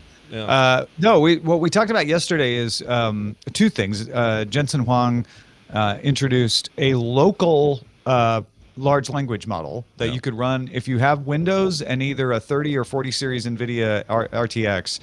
You can run a local large language model. It's very impressive in capability, but also very demo, like not much of a UI. It doesn't remember context. It can only take one query at a time. But still, the fact that you could do what other chat GPT type things, within the past year or two could only do with a data center, you can now do on your Windows machine is pretty impressive. But also the fact that they are quickly becoming more valuable than Amazon, and I think briefly today caught Alphabet in their market cap, and so that's what we want Scott to talk about today is like how did we get from there to here, where NVIDIA is now one of the big five. Yeah, how do you go from taking Voodoo out of the market by having a superior GPU in the 90s, and everyone just went, all right, I guess this is the new video game thing, and it's a kind of a limited market. They didn't really break into consoles, still really haven't broken into consoles the way that AMD has, and why, like where and why, like that's fascinating to me. So we're going to dig into that a little bit today and look at it from the game's perspective. It's a crazy thing. So that'll be a little bit later, 2:30 Mountain Time today on the Daily Tech News Show. I said 2:30 again. I meant 2. That's what I meant. And Tom Merritt, of course, your Substack you mentioned. Is there anything else that people should be on the lookout for when it comes to you and yours? You know what? Substack is available at freetechnewsletter.com, freetechnewsletter.com, and it comes out free once a week, usually on Thursdays. Last week I did Wednesday and Thursdays. Sometimes you might get a couple of issues free, and if you want to pay, you can get it every day. But also I want to mention Apple Vision Show, which I'm not even on. but it comes from the DTNS family of podcasts and is hosted by Sarah Lane and Eileen Rivera. The second episode just came out this Monday, so it's still time to get on board and say you were there from the start. You can listen to episodes 1 and 2. Here's Sarah's tale of having to take the Apple Vision Pro in for reset last week. Yeah, they talk a Thank lot goodness about. the firmware fixed that. I hear, and they give away a free Apple Vision Pro in every episode for listeners. Oh, so yeah, of make course. Sure you yeah. listen. Check in for that. We're going to make that promise without any confirmation from Tom and then hang up on him. Yeah. No, I have a question about that. So the firmware, because as of last Wednesday, there was no update. Is there an update now that makes it so you There's don't an have to? update, yeah. Okay. And they talk about that on this week's episode, about the fact that we got the update and how, gosh, Sarah, wish she would have had that last week, but better late than never. I guess. Sure. I'm sure they'll have some things to say about the Zuckerberg video as well, so I'm kind of looking forward to that. They talk a little bit about Super Bowl, Apple Music halftime show. There's other Apple stuff in there as well. If you're not into the Apple Vision Pro, you're going to find plenty in there, so go check that out at applevisionshow.com. Sounds fantastic. It's Tom Merritt, everybody. You know him as Ace Detect on all the social medias. Go find him there as well. Tom, we'll see you later. Bye now. Boy, he's got the hiss today. Woo. He does. Yeah, I didn't want to interrupt him to tell him, but hopefully he gets that fixed before DTNS. Yeah, I'm sure that he uses a different setup probably for that. Obviously. Yeah, I only ever hear it on Discord calls, so I don't know if that means that it's something the way his audio's routing, or I don't know. I'll talk to him. Yeah, I was wondering when we were watching the Usher thing, since it was an Apple Music sponsored deal, if there was some sort of like Apple Vision Pro puts you on that little round stage with all the people roller skating by you or something in 3D. That would have been like cool. Some sort of deal. That would have been great. Yeah. I don't think they did, but that would have been smart. Maybe there's not a way. Again, you get to be left shark. Is what the Vision Pro does. As long as I'm standing next to virtual Katy Perry. Katy Perry. Yeah. I don't know why I said Cat Perry. You and me both. All right, go put your headsets away, everybody. Let's move on to recommendals. All right, it's a fun time. Yeah, we always have a good time. Let's see. I gotta remember who's who. There we go, Randy. All right. Bringing him in, making it happen, talking recommendals right now. Well, what do you recommend? Ah, yes, that soothing music and lady voice means only one thing. Time for us to discuss the things we've seen on streaming services that we liked so much that we're going to tell you should see them as well. We call it recommendals. And joining us today, Nichole Spag. Hi, Nichole. How are you? Hello. I'm sick. Oh, no. Oh, no. Oh, no. What have you got? You must have kids. I know. Yeah. Well, no. I got it so Mark got it first. Yeah. And then I got it. And I think Mateo's getting it now. So it's no. like. You must have Mark. Yeah. Mark! Yeah. It's a weird one, too. It just settles in your throat, and then it feels like something's in your chest, and now I'm like coughing and hacking. Yeah. So that's why he spells his name with a C. He's got cold and cough right in it. And chest. Cold, cough, I'll and probably chest. be muting myself quite a bit because I'm coughing like crazy right now. I'm so sorry. Well, I'm glad you're here, though. Mucinex. Yes, Mucinex is your friend. That little little booger in the commercial. Get him out of there. I think Nichole just had she just really partied hard for Fat Tuesday. I think that's what it was. Oh, yeah. Oh, did that happen? Yeah. Yesterday was Mardi Gras. Yeah, it did happen. It was very fat. Too many hurricanes for Nichole, but okay, call it a cold. Whatever. Sure, whatever. Cold. Show us your boobs. Just kidding. Randy, show us your boobs. It's Randy Jordan who's here also. Hi, Randy. How are you? Good morning stream. I'm curious if in the last 2 days you've talked about Apple Music whitewashing or retconning what you actually hear during the Super Bowl halftime show. No, why did they change an Usher song or something? Yeah, or? this is a real scandal. They have taken the audio of what you hear from during the Super Bowl halftime show and changed it so that it's better. I was wondering because there was that one song by Usher where he kept going, yes, yes, yes, instead of yeah, and it really threw me. It really confused me. Well, and also the sound mix was also bad. Like I'm totally joking. Yes, the sound mix was terrible. Like it was kind of like muffled and not good. Yeah, did notice that it sounded. I could see them wanting to get their money's worth and like changing it later or whatever. So what is it? Just for like the rebroadcast or something like that? Right, for everything, like our historical record of this performance has wrong notes corrected and so on. Wow, fascinating little thing. We talk about it all the time with streaming post auto tune kind of. Yeah, yeah. It's a very Apple thing to pull off. Fine. Yeah, I it was know, all right. I mean, Burp burp. boop, beep. I know that song. I liked it better when Dr. Dre did the halftime show. Yeah, that Dre, the rapper, Snoop, all that stuff was awesome. Yeah, that was really good. I like that. Still, the Prince Prince one's the best. Still, for me, is the hardest. That's the bar for me. I was wondering when he was going to sing Pony. Yeah, he didn't do it. You know what else I liked when Lady Gaga jumped in. He doesn't sing that song, by the way. Oh, is that not his? I don't know. I don't know that. He gets confused with Genuine all the time. I have no idea. I I know enough about Usher to fill a thimble. I know that he exists. Yeah. And that's it. I know that. I know the song. Yeah. I know Love in This Club, and I know that if I wait long enough, he'll show me to a seat. Perfect. That's all you need to know. Yeah. That's all you need to know. And he'll dress in a weird Tron uniform while he performs at the Super Bowl. That was weird. It was very weird. It was like, It's like muscle Tron. Get that on. Jeez. Yeah, that was funky. All right, well, let's get to these recommendals. We're going to start with Brian because that's how we always do it. Brian, you got a clip here. Do anyone want to set this up? Yeah, this is a TV show that just dropped earlier this month, and Tina and I just plugged our way through the whole series. I know that's not the right word. We binged our way through the whole series. We put our heads and noses to the grindstone, our heads down, and we watched the whole thing. But it was a labor of love because we really enjoyed it. I'm actually going to recommend this thing without even playing an audio clip from the show. This is actually an outtake or a deleted scene that I thought was hilarious. So it really shows off the chemistry between these two actors. All right, here we go. This isn't working. I'm going to treat this and then take it to the dry cleaners. That doesn't need to be dry cleaned. Yes, it does. The dryer destroys nice clothes.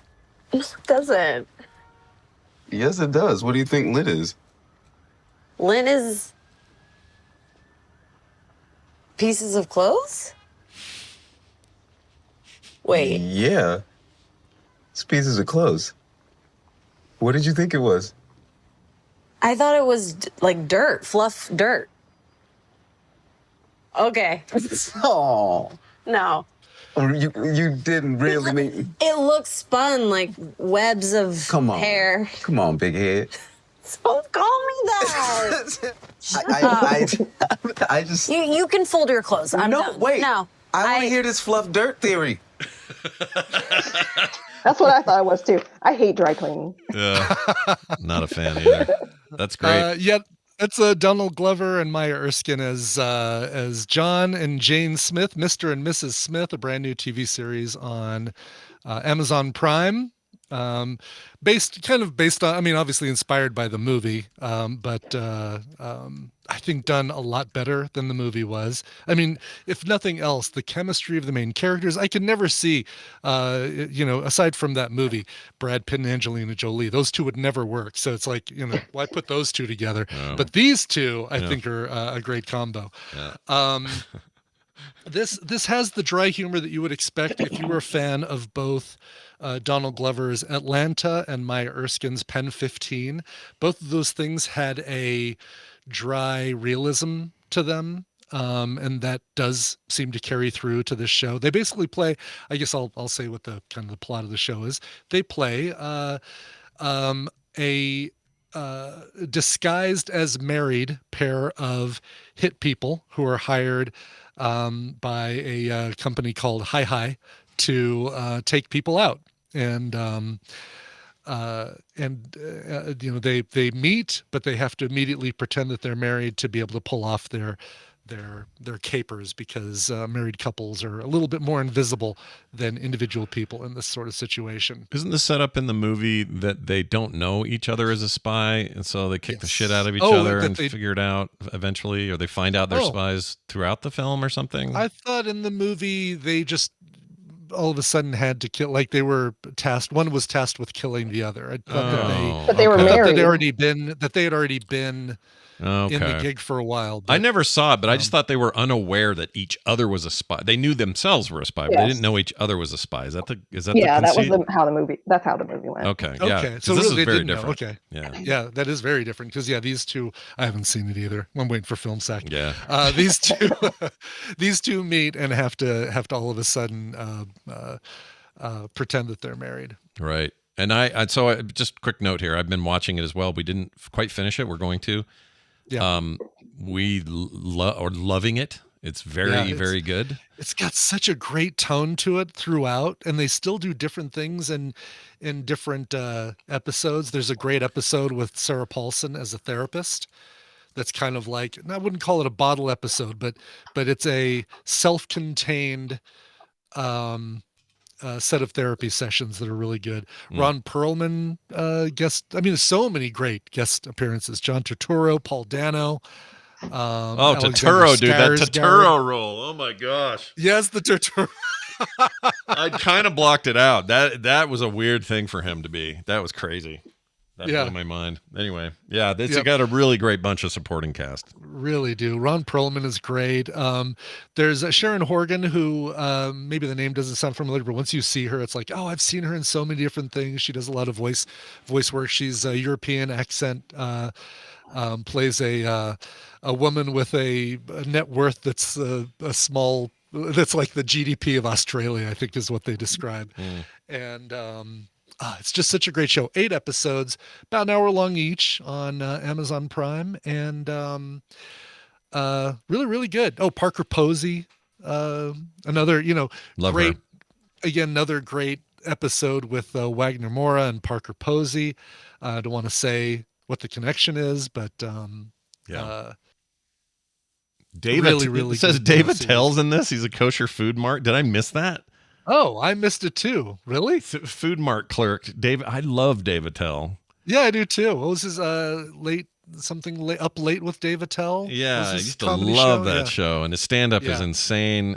He's kind of works dirty, but he's great. He was in one episode, and I don't know. Maybe I haven't gotten to it because we're not done.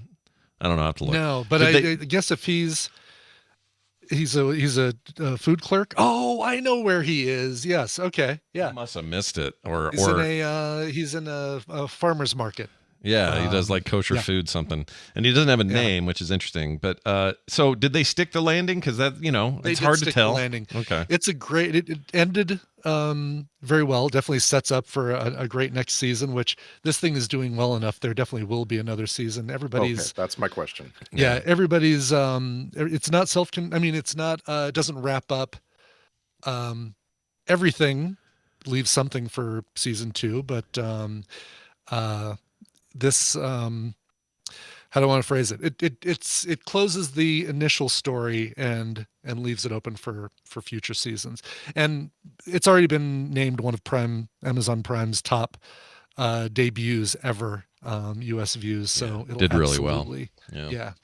That's awesome. Insomniac, that's what it was called. Thank you, Tally. Insomniac. There was also Up All Night with David. No, not Up All Night. He had a couple. I know of things. that's exactly this. That was all night. He had another weird thing on. I think it was on maybe Showtime. I don't remember. It was a thing where him and some friends would like review really bad old 70s porn or something. Yes, right. Yes, and he would show the setup and lead-ins and stuff because it was so bad. He just cracks me up. I don't know what it is about that guy. You made me think of Up All Night with Rhonda Shear on USA. That was the Up All Night. Oh my God. Yeah, I think I'm just confusing Up All Night because they had all kinds of Up All Night crap on that channel, right? That was the whole thing with the name Up USA All Night, Network or USA whatever it Up was. All Night. Yeah. The show you were just talking about was called Dave's Old Porn. That's it. Yes. I love that. And it's a couch with like 3 of them on there, and they all make jokes about it, right? Yeah, it was like his comedian buddies would come, and they would all. Yes. I mean, it seems like it's a thing I would never want to do with a friend. Sit there and watch some nasty old, 70s Yeah, but I think porn. you're not watching the actual sex parts. You're just watching the. Well, we the are, lead-ins, but right? they're not. They're watching the whole thing together and joking about it. Oh, are they really? Oh Okay. yeah. That was the whole premise. Is they were seeing all this stuff and they were commentating about the things we weren't seeing. Oh, right, because it would cut to them. Yeah. Okay. It was gnarly. It was something else. Anyway, this show is really great. Brian is right, and I'm glad It's great. lands Great. well or ends well. Great chemistry between the two, and it's funny because you think about what this originally was going to be was Donald Glover and Phoebe Waller-Bridge. It was going to be the two of them. They would have also had great chemistry, and she dropped out because read an interview with Donald Glover about it. The two worked together in Solo, and had, great friendship from that sort of, but never met, but connected through that. And they decided it was too they both, because they're both showrunners, they both wanted to kind of captain this thing. And she said, you know what, this show will do a lot better if it only has one captain. I'll bow out. And then they brought in Maya Erskine, who was the Japanese American girl from Pen 15, playing much younger in that show. Now you get to see her playing an actual adult of the right age that she is, and she is absolutely hilarious. She's great. She's great. Did Phoebe Waller-Bridge then look at the camera after she made this decision? Did she stare at the camera? She did. She just kind of glanced at the camera with kind of like a side eye and a wry grin, and a cut to maybe she said, "Hey, do you want to work with a British person?" And he said, "This is America," and that was it. That was the end of it. Yeah. I'm here all night. I'm here all week. Tip your weights. Great. Yeah, tip your weights down. Hey, but speaking of Amazon Prime, did you see that Ronald from Jury Duty was in an ad? No, was he in one of the Super Bowl ads? Yeah, it was an ad for ELF makeup. Okay. I saw that ad. I remember that ad. In it. Yeah. And he's like a jurist. That's right. It was the beauty judge, or Judge Beauty, I think is what it was, right? Oh, there it is. Yeah, Judge Judy in there. I thought that was a real promo for the new Judge Judy show that she's doing. I thought it was too. When I first saw it, why I was are they calling her Judge Beauty? That's really weird. Yeah. Oh, you need to watch that again. So that's the dude from Jury Duty. Hilarious. Yeah. Great. And of course, one of the funniest things to me is how often the producers of Jury Duty are being asked to talk about the second season, and they're like, we're not talking about the second season, so we can make the second. How do you think we're going to make a second season if we let everybody know what we're doing? Exactly. Right. He's in the jury itself on the show here. I'm looking at it again. He's sitting in the jury box. That's where he is. And also Zoe from Firefly is the plaintiff. Yes, Zoe was the plaintiff or defendant, or yeah, he's sitting in the jury box. That's great. That's awesome. All right, Cool. let's move on to our next one. That's once again Prime and Mr. and Mrs. Smith. Mr. and Mrs. Smith on Amazon Prime. Can't wait to watch that. That's right. Nicole, let's get to yours. I was very curious about this one, and I want to watch it with the kiddos. Tell me more. Or It's on Netflix. Yeah. And if you have a kid that has a lot of anxiety, pretty much every kid nowadays has all the anxiety. Yeah. I think it's a good one to open up a discussion about fears and anxiety. And Mateo and I watched it, and then Ava kind of came in. Ava and I, every night she talks about me dying. Aww. And I have to say, girl, it's okay. I understand. I'm like, how do I address this? So I looked for ways to help her with her fears. And so Mark got her these little worry dolls. And so she whispers her worries into the little dolls and she puts it on her. That seems to help, but every kid's going to be different. Yeah. But she came in kind of partway through and started watching and really got into it.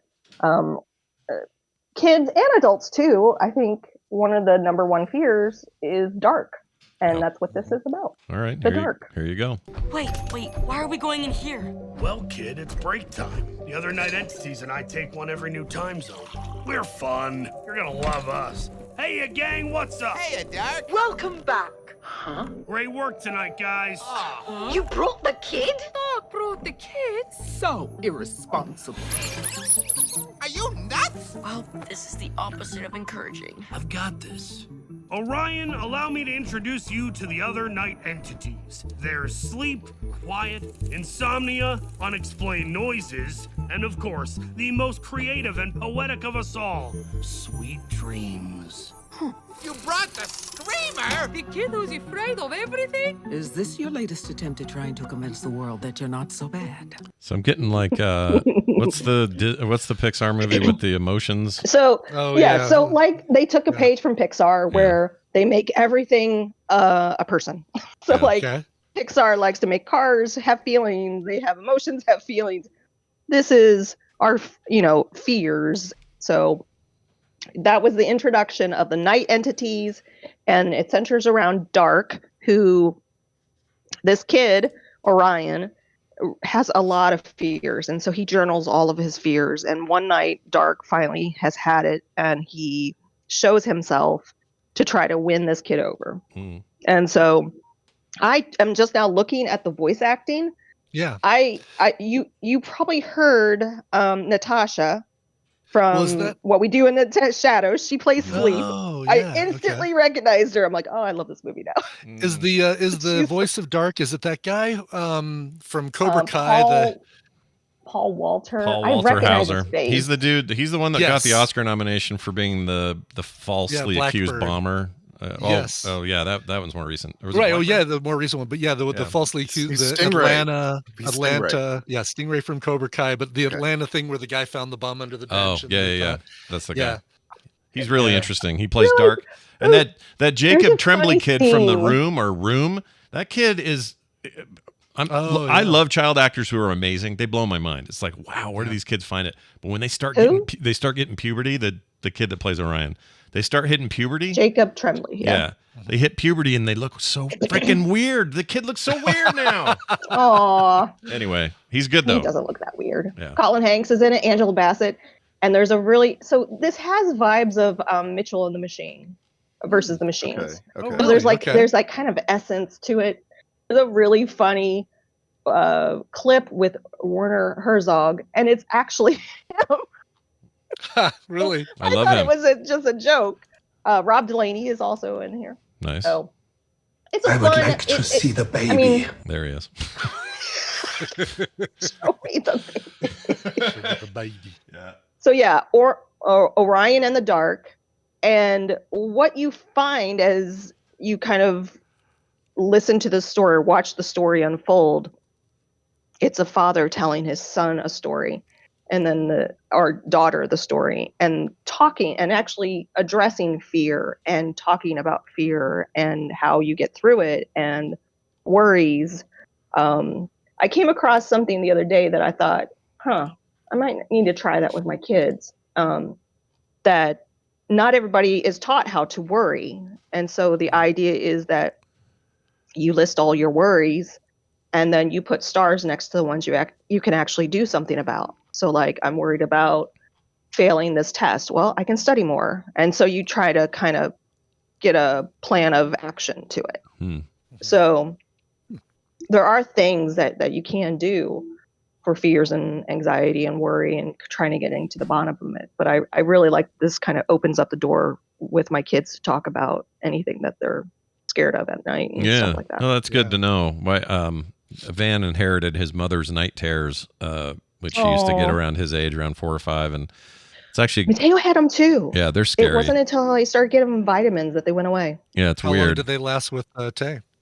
Oh my gosh, probably a year. It wasn't like a long thing, but it was probably she was about 4 or 5, and they took till she was about 5 or 6, and then they stopped. And he's the exact age, and so he started getting them, and they're just those crazy walk in the room. They don't really see you; they see through you. They're not really awake. They're just freaking out. Yeah. Mateo had those too. This might be a good time for something like this for him to, because he loves animation, loves this kind of stuff already. So he'd probably get a kick out of it, and also, might help bring up some of those questions or whatever. It's funny and so it's not too scary. There are some little scary bits to it, but Yeah. Because I was worried that Ava was going to get a little scared, especially the first scene where he presents himself. Dark presents himself. It's a little kind of reminds me of Monsters a little bit. Kind of a cool. He's a kind of a freaky looking design. Obviously he's super friendly and all that, but there's something about it that's a little freaky if you don't know what that character is yet. Kind of looks like Death from like or the third ghost from all the Christmas story movies. Oh, What are those sure. called? Yeah. Christmas Oh, God, carols. yeah. Yeah. Almost Dementor or something. Yeah. There you go. If he flies, it's a sweet film. All right, well, it looks good. It's Orion and the Dark, available now on Netflix. I'm looking forward to this one. The music is by Lax and Lydecker, a pair of composers who have been they've been scoring the Kung Fu Panda TV series. It's called The Dragon Knight. And they're just really good. There's a really good music in the new Kung Fu Panda TV series. So. Yeah, those movies also have good music. And that new Kung Fu Panda 4, I'm sort of interested in. Sure. I don't know. It looks neat. That series has always been, like It's consistent. pretty good. Pretty good. Yeah. Yeah, it's consistent. Consistent. And it's got noodle folk in it. James Hong. Those are the best folk. Yeah, the best folk are noodle folk. All right, we're going to move on now to Randy. Randy, you got a clip. Tell us all about it.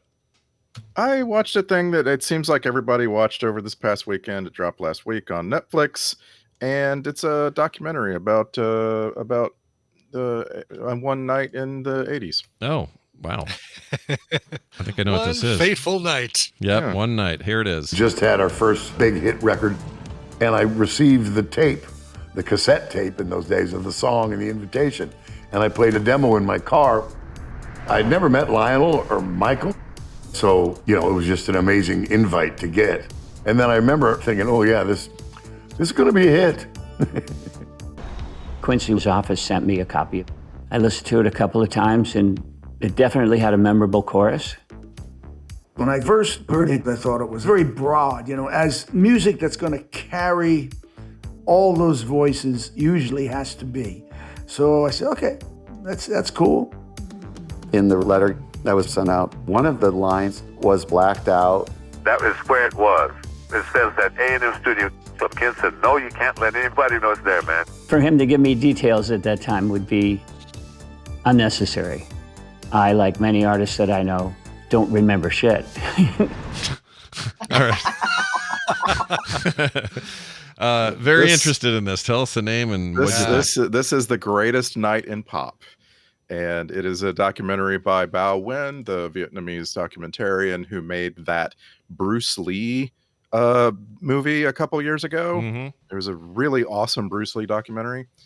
And The Greatest Night in Pop is about the recording of We Are the World, which is a miracle. It's a pile of miracles, a mountain of miracles that this big, happened. Steaming pile of miracles. Exactly. Yes. And those miracles were all brought together by both the support staff and a bunch of randos for Lionel Richie and Quincy Jones. And so our primary speakers here are Lionel Richie and a lot of like Bruce Springsteen. The beginning of that clip you just heard was Huey Lewis. Huey, yeah. The end of the clip was Kenny Loggins calling his memory a piece of shit. And it is just chock full of all of those people that you remember from that thing, as well as some things that you might not have ever known. And a lot of just like, it was really like behind the scenes stuff that it's kind of been out there, but when put it all together, and it's a really fun ride. Like from beginning to end, this little film is like joyful. And that's why I want you to watch it. That's cool. Yeah, I've been wanting to see this. Definitely on my list, obviously for music reasons, but because I was fascinated with what the process was to get all those people together, and just stories that I've heard over the years about Cyndi Lauper and her involvement, and them kind of wanting to kind of squish her down, kind of thing. She was pretty. I mean, you even watch the old video of it, just of the song. She is total like freaking out the whole time singing. Yes, exactly. Like really into it, and you can see other people's faces just going, "Dude, calm! Somebody stamp her down. Why is she doing this?" What this and see, this movie is not about that at all. In fact, the depiction of Cyndi Lauper in here is just a truly legendary singer in her moment, at her peak. Oh, sure. And a lot of the questions you might have are about the people who weren't in it. And really, there's not a lot to say about them, right? There's like a really quick scene at the beginning that's like, Van Halen was on tour. We asked them, they couldn't come. And it's like, you know what I mean? So it's like, this is about the people who did show up and one guy who left in the middle of recording. Oh, and really? Do you want to know who that is, or do you want to watch the movie? Harry Belafonte. Was it Prince? No, Prince couldn't make it. Prince was not available. All right. Who walked out? I'm curious. Waylon Jennings. Really? Okay. Yeah, Waylon Jennings sang on the first few passes of the chorus. This will never be a hit. And then like literally, yeah, he walked out. He was mad at a couple of different people for trying to focus on Africa and African languages for a little while. Yeah. And he got mad and left. Well, you can't have that. Yeah, that doesn't fit with his country Southern lifestyle. And this is a film that made me cry multiple times. Really? And the first time is when everybody is kind of like getting into their element. Now they're all together in a room without any assistants, without any extras. all night for like 12 hours after the music awards. They're all in a studio together, right? All of these famous people.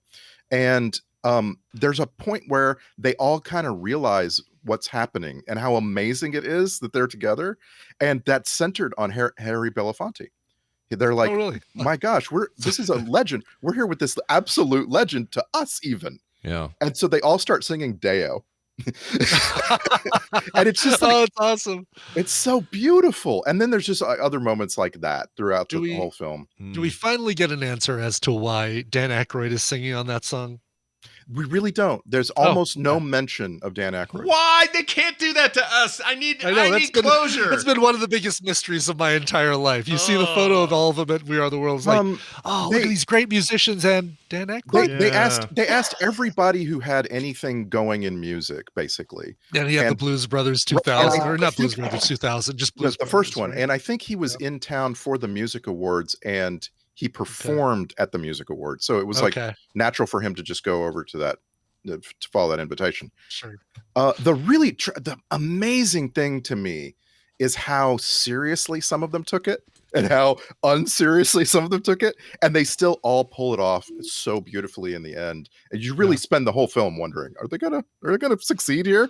Like they only have one night, and some of these people are starting to get really tired. Oh, Lionel Richie's stories about Michael Jackson were funny. Oh my gosh, it's sprinkled with Lionel Richie telling jokes.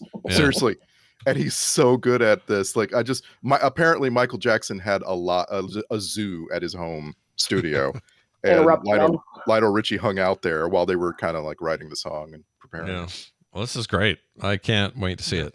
It's been on my radar since I saw it pop, and I was like, "Oh, Brian, did you see this?" And he's like, "Oh yeah, it's on my list." Oh, can't wait to see it. I might see if Hammond wants to do it for watch it for soundography. It's funny, like Wicked Kitten, Monica in the shower says he's a Blues Brother coverville. I'm like, well, yeah, but that was 5 years before this song. Yeah. Plus, he's not really putting on the glasses and the whole getup. He's just and I think there. 10 years before he was going to do that thing again with John Goodman and the other Belushi. Jim Belushi. Yeah. It would have been, I don't know. It would be better if he was singing as Ray from Ghostbusters. It'd be closer in time to the right moment. Yeah, Yes, about a year after that movie came out. Closer in time to him singing "Put a Little Love in Your Heart" in Ghostbusters 2.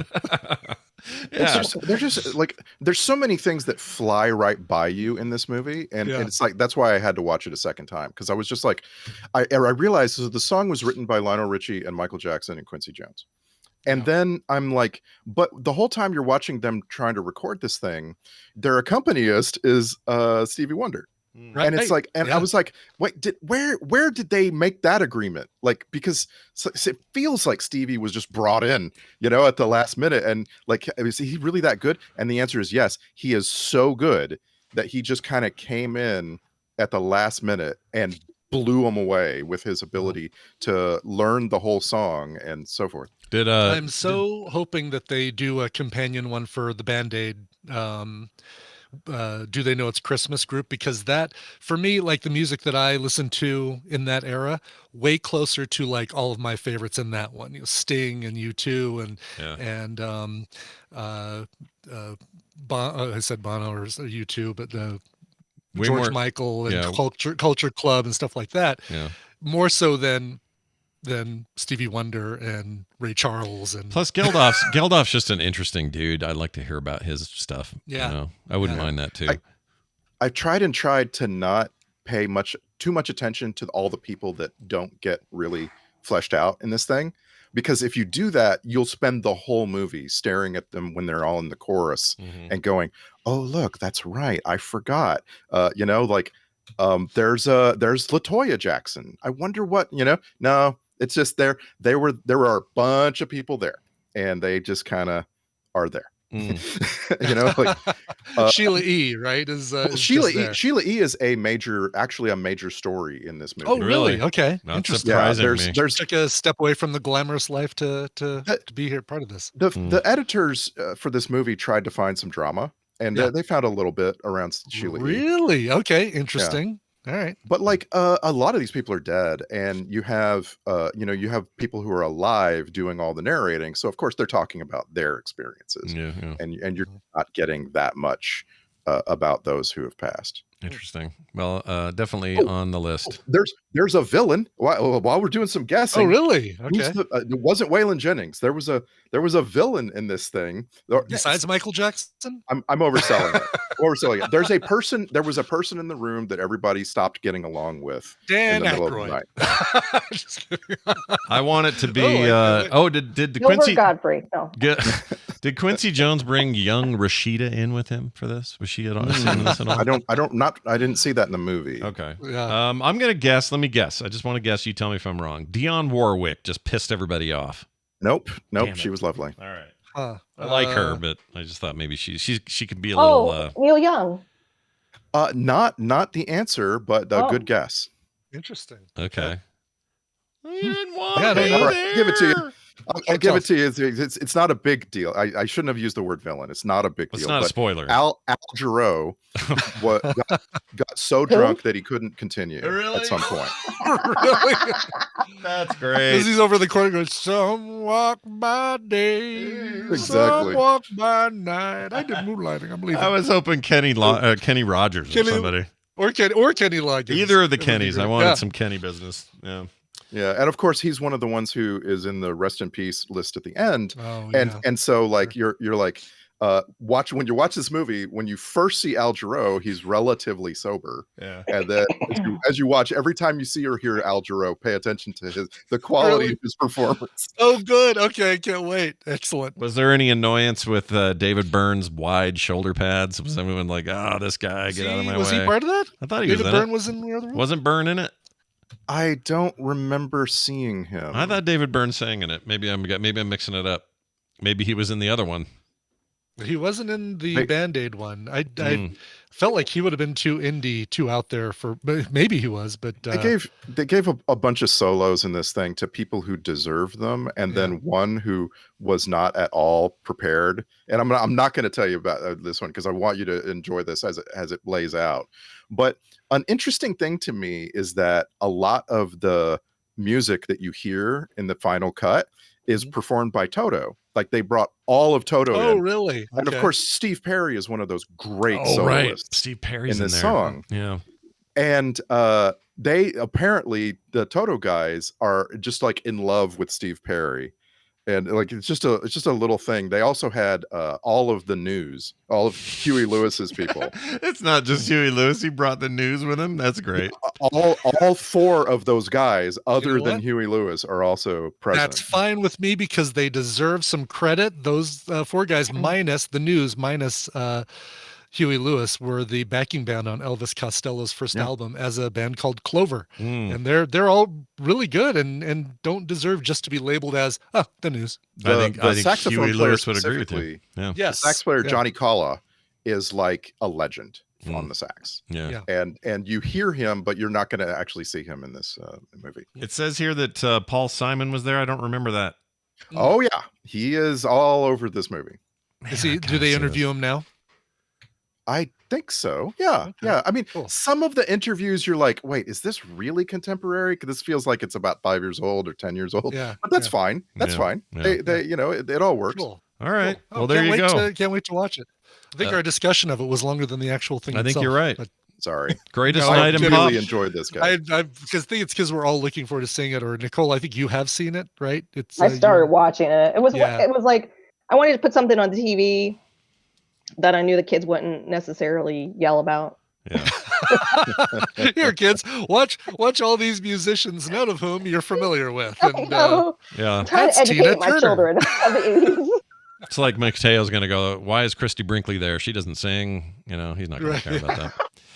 All right. Well, let's move on to the final recommendation of the day. I'll make this one quick. This is old, and I still love it all these years later, and every once in a while it becomes a rewatch of mine. I've never recommended it before, but I'll do it now. Here's your clip. Well, I've been choosing members for this expedition for months, Doctor. I'm not the one who needs convincing. Well, I'm convinced. Have fun. It's a little more complicated than that. We need the ZPM to power the gate. What? ZPM. He's Canadian. I'm sorry. Oh, the 0-point module, General. The ancient power source that you recovered from Proclus TMS, and that's now powering the outpost defenses. I have since determined that it generates its enormous power from vacuum energy derived from a self-contained region of subspace-time. That was a waste of a perfectly good explanation. What you're hearing is the pilot crossover episode of Stargate Atlantis. And even though most of the people in there, except for David Hewlett, are from Stargate SG-1, they're kind of like Star Trek did with DS9 or even Voyager. There's a little bit of baton passing because those shows were still in production. And now here's a new show. And so we're going to send them on their way. This is Stargate Atlantis. It's actually, I really like all Stargate except the movie. I think the series, the SG-1 and Atlantis are amazing. I even think that one they did, the name escapes me, but the one that didn't last very long, they tried to reboot it. I thought was really good, but it only lasted a season. But Atlantis might be my favorite overall. I really, really like the leads in it. Joe Flanagan is your main character. He plays Lieutenant Colonel John Shepard. Amazing character. David Hewlett plays Dr. Rodney McKay. This is the first time I ever saw Jason Momoa do anything. Probably for a lot of people, it was the first time. He became a regular character named Ronan, right? Yeah, Ronan Dex. Yeah, he's fantastic in it. Perfectly cast for it. And is this a case where in recent times he has become more prominent in the posters? Oh yeah, wait. It's like I noticed this with last week's recommendation of St. Elsewhere, where the posters are all Denzel Washington now, but back in the show time, he was barely in it. So absolutely, that's true. Okay. He's the big, obviously the big star these days. But Jewel Slate's in it. She plays a doctor in it. This was post. What did I say? Slate. I meant State. Yeah. She. This is post Firefly. The show started in 2004, ran through 2009, and it is just great. It's it's kind of the Star Trek structure, the way or the way SG-1 was. It was like, kind of villain of the week, but also some overarching story stuff. And Mitch Pileggi shows up at some point. T-1000, what's his name's in the pilot. Whole bunch of great actors kind of come in and out of this thing. And the guy that played the Swede on Hell or High Water, Hell or High Water. No, Hell on Wheels, sorry. That weird, tall guy from Sweden, that actor, I can't think of his name, but he's he's all over the first 5 episodes of this thing. Okay. Can't think of his name. I like him though. Anyway, it's really good. And it's comfort TV for me. For whatever reason, the Stargate shows just really got their claws into me back in the day. I hold them in the same regard I hold TNG and Star Trek stuff at the time. I think it's that good, and I think this stuff holds up. There's also way better effects in 2004, thank goodness. So that stuff improved. And the bad guys are the Wraith. They're basically space vampires. How can you go wrong? And it's a really good watch. That currently is on Hulu. I think all of SG-1 is also on Hulu. If you've never seen any of this, I highly recommend it. If you're a science fiction fan, any of this. It's all good. Atlantis is rad. Also, funny enough, in Randy and I liked it. The Apple TV Plus show See, the one about everyone's blind. Oh yeah. SEE. That had Jason Momoa in the main role, and that show a little bit in the first season, but tons of them in the second season had the return of Joe Flanagan, David Hewlett, some of these people from this show from Stargate were in there also. They played pretty bad people. They were evil, but it was just kind of cool to see them all kind of getting together. I don't know how that worked out, but they were all in this thing in that show together. But anyway, check it out. It's Stargate Atlantis. It might be old, but it's good, and it's over on Hulu. All this stuff will be at quicktms.li, and you can find all the links and all the stuff there right away, everyone. It's all there already. Nichole, I hope your cold abates. Yeah. And Randy, I hope you don't get one. Okay? I will not. Hey, happy Valentine's Day. Happy Valentine's Day to you as well, and may your Fat Tuesdays be huge. All right. Get ever fatter. That was yesterday, I guess. Okay. That's right, yes. Brian, Ash Wednesday. Have a good Ash Wednesday. That's right. Folks. We got a quick thing here from Brian Hartzell, who wrote in about the miles versus kilometers thing we were talking about. He says, the easiest way to remember how many feet in a mile is to remember 5 tomatoes, which is 5280, 5280, 5 tomato. Okay, all right, fair enough. He says it's dumb, but I never forget. Yeah, but see, this is the problem I have with imperial measurements. Yeah. You have to come up with a bunch of dumb shit to remember everything. Like, that's a weird number. 5280, it's so arbitrary. Like, so we had to make up a portmanteau to make it work. I hate that. I would much rather just say, well, it's 1,000 or it's 10 or it's 100. Like, let's change, America. All right. Let's be the change we want to see in the world with the metric system. Just start adopting it and see how it all goes. Yeah. When someone says to me, my print needs to be 12 by 18 inches, I'm going to say, excuse me, it's this much in centimeters, okay? In centimeters, millimeters. Yeah. The easiest way for me to remember 5280 feet in a mile is by living in Colorado, where everything is 5280 because we are the mile-high city. So everybody thinks they're super clever in calling their restaurant 5280 Bar, or our magazine is 5280, or all this stuff is 5280. I did not know they were doing that. That's interesting. Yeah. Are any of those places any good though? Those bars, those. Some of them are, yeah. eateries. Actually, the 5280 magazine is regarded as one of the best local magazines for finding new restaurants and things like that. So, nice. All right. Yeah, There that you go. actually does stick. Yeah. Now, if you're a Van Halen fan, you'll get confused and think 5150 all the time. That's right. Or OU812. Yeah. Or Yeah. Let's Go to Cabo or whatever the hell that was called. I remember the name of it. All right, that's it. For 1984. Yeah, all these numbers. It's very confusing. That's going to do it for us today. A reminder that if you're looking for anything around this show's content needs, whatever it may be, you can find it all at frogpants.com/TMS any time of the day or night. That will do it for us. Brian, I was going to tell people again that those clearance mugs are happening, that we put the TMS colors on clearance, but I'm told as of like 10 minutes ago, we are now out of them. They're gone. Oh, wow. Okay. And those clearance mugs have been cleared. Never making those again? Room made for the 2600 mug that has a little 8-bit picture of the two of us. We should have done that, but we are going to do something for 3000. That I can assure everyone. But it'll be I Love You 3000. That's right. Love the show though 3000. That's pretty good. That's pretty good. Wait, what's the source of that though? The 3000. What is it? What's it from? I Love You 3000. It's from a little film called Avengers Endgame. Avengers Endgame. I knew it. Yeah, I couldn't it's remember. an indie film. Kind of snuck by. Like it was in theaters for like a hot minute and then left. Yeah, it wasn't like the number 1 or 2 grossing film of all time or anything. That is going to do it for us. If you'd like to send a message in like Miles did, and Brian did, as Brian Hartzell guy. Miles is the thing he talked about. Miles, sure.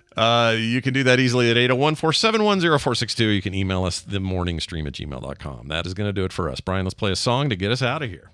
Okay. This is going out to Brenna. I don't know if we've had requests from Brenna. She says, this was last minute. It was. Got this on the 5th for the next day. Sorry. I finally found time to make a song request for my birthday, 9 p.m. before my birthday. Dang. Now 10 p.m. I got distracted. So let's see if it makes it or not. LOL. It's a big one, a very important one. The answer to life, the universe, and everything. 42. Whee! A thought for a fitting... How's the cocaine going, Brenna? A thought for fitting song would be a cover of Journey of the Sorcerer. Would the talent or would the extended theme by Joey Talbot for the movie be considered a cover? If you haven't already done it before. However, if that's a no-go, then how about an 80s synthwave version of a Nine Inch Nails song or a cover of Barbie Girl by Little Big? And now it's 11 p.m. Started watching a music video. Thanks for the enjoyment. Signed, Brenna. She has got some energy. We'll say that. Yes, she does. No, I'm sticking with Journey of the Sorcerer, but I'm not doing the version for that was released for the film, for Hitchhiker's Guide film. I'm doing a version that is synthwave. So it's actually kind of a little bit of everything you requested all rolled into one. This is by a band called, where is it here? It's by Zach Vortex. From a single, this was the B-side of a single they released in 2021 called Neon Rain. Here is Journey of the Sorcerer. Zach Vortex. Zach Vortex. I'm sure that's 100% his real birth name. Totally, for sure, 100%. Nice. All right, that'll do it. Thanks, everybody, for being here. We'll be back tomorrow. We'll have Wendy. We'll have all the fun Thursday things you come to expect. We'll see you then. Get more at frogpants.com. Here are the results of the 4th game. Yeah, 4th game. You know what I like about that? I will give the